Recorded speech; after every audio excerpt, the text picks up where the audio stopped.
don't know why they think it's divisive. I don't know why they would think that. Because according to this lady, Matt Gaetz is right. Liz Wheeler, who's on The First, which I think is this network that is this the network that Bill O'Reilly's on? If it is, my message to Liz is do your show remotely. Okay. Just saying. Anybody who has to pay $33 million to a woman to keep her mouth shut because of the sexual assault that happened against her did something so fucking monstrous that they shouldn't be anywhere near a woman ever again. Just saying.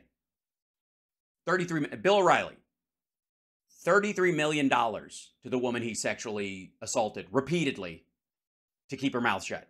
And that was, I'm fairly certain Fox was paying her off up to a certain point, up to like $9 million. And they're like, we're not paying this anymore. And he had to pick up the slack.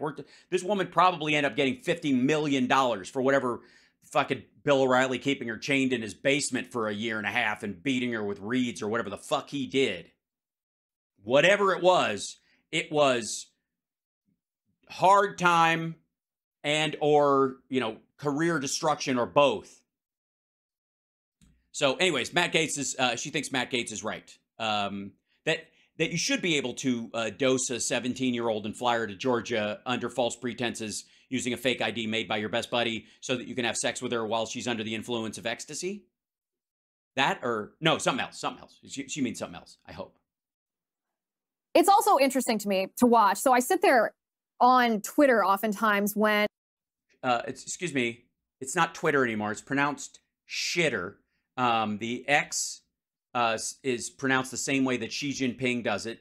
She insisted when he allowed Elon Musk to build the Gigafactory in Shanghai and keep it open during quarantine when everybody else's businesses were shut down. He was allowed to keep it open, but on one condition, that he pronounced the X in Xi, in shitter like the X in Xi Jinping, just so you know. When these events are unfolding, such as Matt Gaetz making a motion to vacate the Speaker of the House, ousting McCarthy, and I sit there and I watch people's reactions on Twitter just to see what people are saying, to see how people feel about things.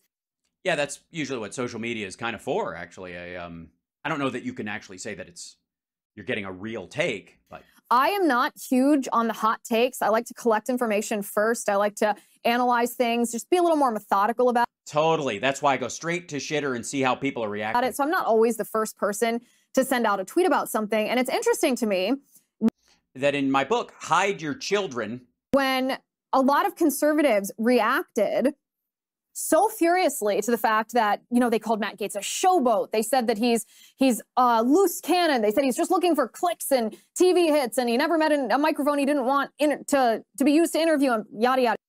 Never met a microphone he didn't want to be used to interview him. Okay. Yeah, we'll write that one down. That's a new colloquialism. We'll keep that one. It's a little wordy. Might need to pare it down a bit, but sure. Yada. But it's weird to me how furious a lot of conservatives are at Matt Gaetz for... Because, what's the big deal? We just don't have a speaker. There's no one on deck. There's going to be a lot of fighting over it again. It's going to take 9 votes because everybody else isn't going to agree to this bullshit.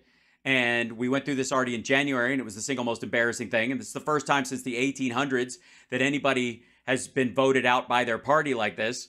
And that's only because John Boehner resigned before they could do it, but whatever. Ousting McCarthy, when we didn't hear a word from most of these conservatives, when 18 House Republicans refused to pass an amendment that would defund drag shows and Pride Month at the Department of Defense.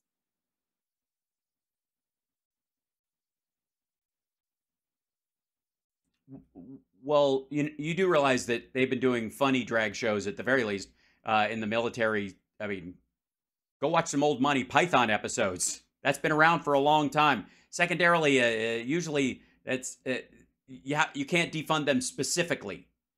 It's also a free speech thing. Oddly enough, you got guys fighting to the death for free speech, and then you're going, okay, guys, this is your entertainment budget to do whatever you want to do, like kind of fuck around or whatever, but you can't do this, this, or this.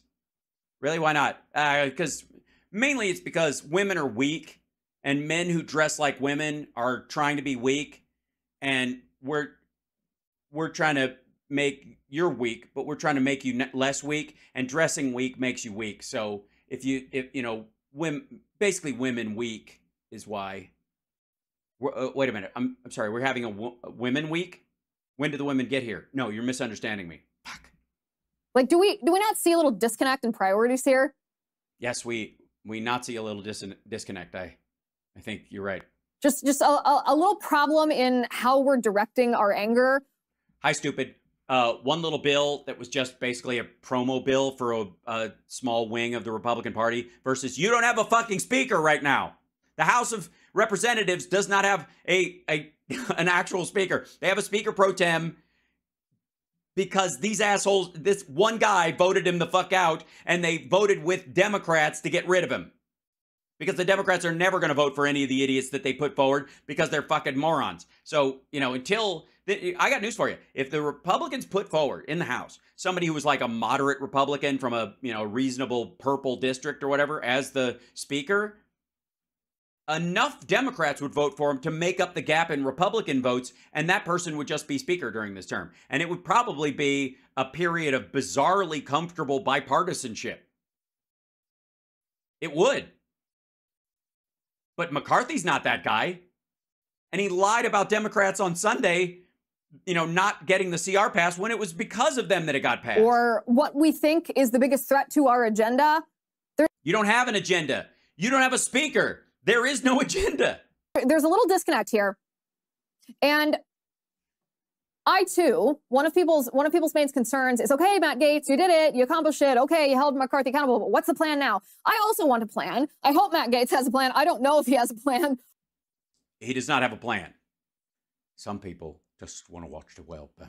Or not. I hope and pray that he does, or that he's coming up with one. I hope we don't jump out of the frying pan and into the fire, which is also what some people are concerned about. This is a valid Don't know why. concern. But yeah, it would be a valid concern. A concern you might want to voice before you ended up in the frying pan, I think, first. Yeah? let's not pretend, as we are waiting for Matt Gaetz's plan, let's not pretend that McCarthy... Really? Really? You have a physical turnover screen up there and it's making all that goddamn noise in your... plan was good. Like, what was McCarthy's plan? Give more money to Zelensky in Ukraine? Come on. Come on. So let's back up for a second. Let's talk... Yeah, okay, first of all, no, let's not back up. We got to stop for a second.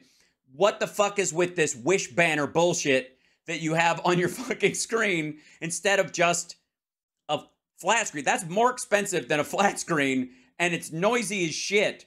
And it sounds like someone is just shuffling cards in the background every time you use it. I'm just saying you could do the same graphic on a screen and no one would know the difference.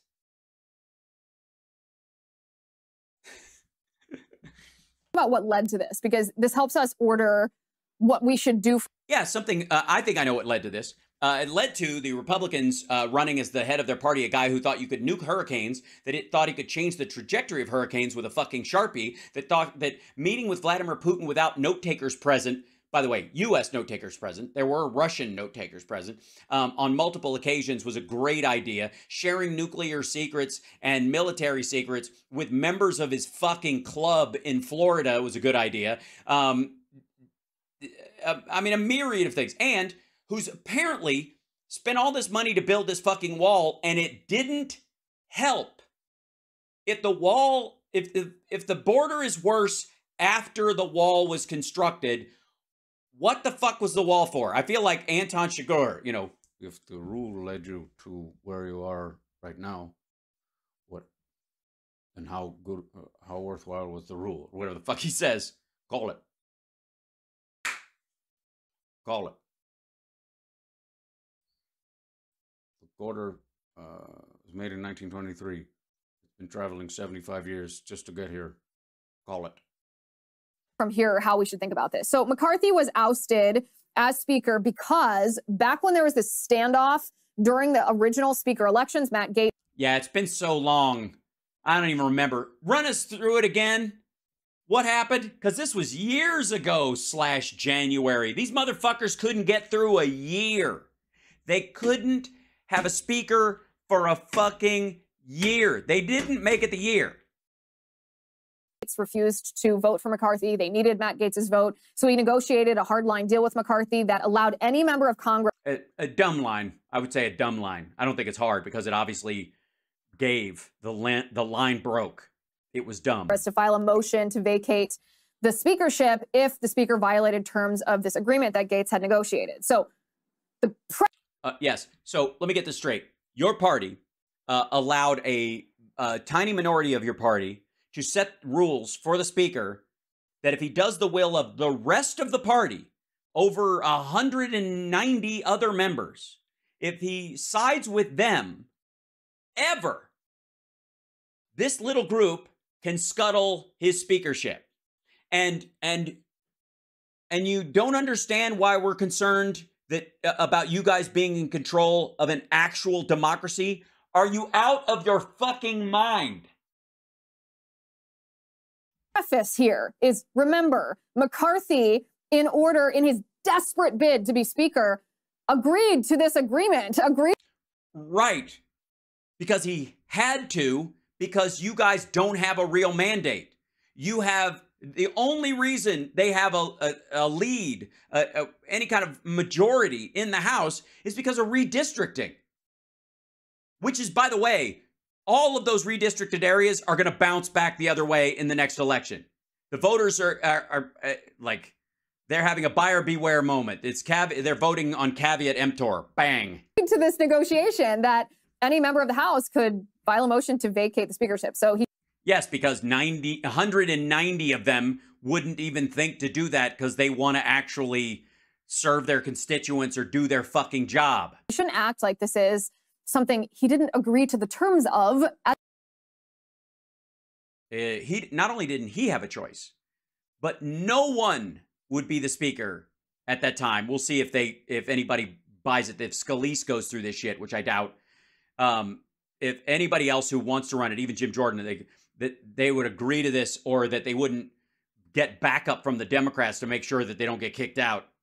It's absurd. But no one was going to be able to get the seat. No, it wasn't just McCarthy. No one was going to be speaker in this new class of the Congress if they didn't bow to this bullshit, which is nuts. At the very beginning, he did. But this is the moment that the votes were cast and the speakership, or that Speaker McCarthy was formally fired from the position. Take a look. On this vote. Also, we saw this already. I don't care. It's really not that big of a deal. If you ask the average American, they don't know who the Speaker of the House is. So again, Jesus Christ. This lady is a cheerleader for the Republican Party. And her response to them kicking out their own speaker in 27 Scaramucci's is that nobody even really cares. Nobody knows who the speaker is. Then nobody even knows what they do. You know, when they find out, when the government shuts down because nobody's passing anything, because nobody will bring anything to the floor, because the pro tem can't get his caucus in order, and nobody has agreed on that he has any distinct power to bring things to the floor, and he decides to use his newfound connection and temporary positioning to carve off giant pork belly projects for his fucking district in exchange for like basically handing the gavel to somebody else.